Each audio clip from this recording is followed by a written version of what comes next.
Dear children, now let's move to intensive substance farming.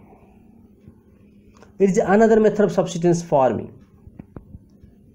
As the name, so it is absolutely intensive, means every bit of available land is best utilized for cultivation. It is done in hill areas by cutting terraces, swamp areas by paddy growing, and in dry areas by regular irrigation. Dear children, this farming is mainly labor intensive and require biochemical inputs. The main features of this agriculture is that the land holdings are small. You see the slide. Due to right of inheritance, which led to the division of land among the family successors. In this farming, high pressure comes from the growing demands of people. In some areas, the government implemented some methods to consolidate lands among the small holdings. However, this farming is the best suitable for raising of paddy, sugarcane, wheat, and many more. Children, in this farming, no costly fertilizers are used to raise the crops. Rather, in some cases, farmer uses primitive tools for which it gives low production. Similarly, the third type of farming is commercial farming, which is also called plantation farming or mono farming. It is the farming in which farmers raise paddy, wheat, tea, coffee, rubber, sugarcane, and many more, but on a large estate. As the name of the farming, so as its main objective is to do commerce, trade.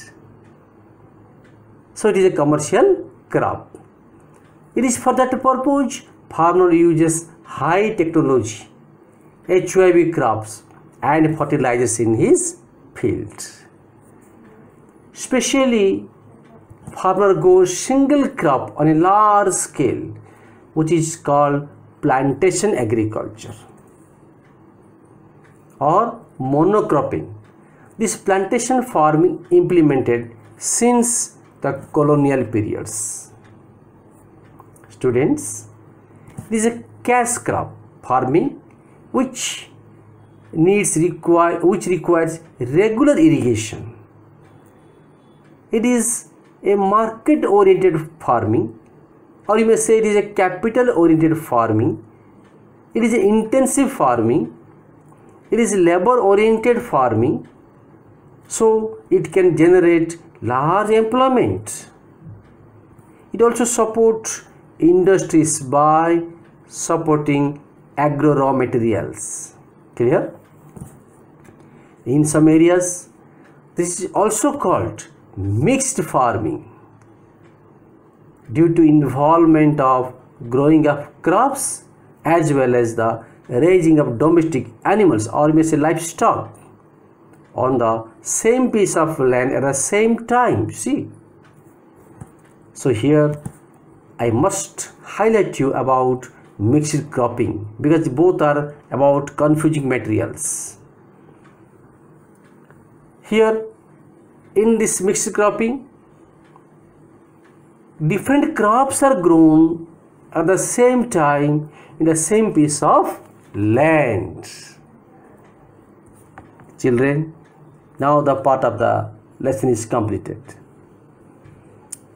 Let us now recapitulate the lesson. How far you understood? The important questions from this part is: what is Jhumi? Local names of the primitive subsistence farming. Define plantation agriculture and explain its characteristics. Distinguish between primitive subsistence and commercial farming, and many more questions may come in the exams. You try to attend these answers.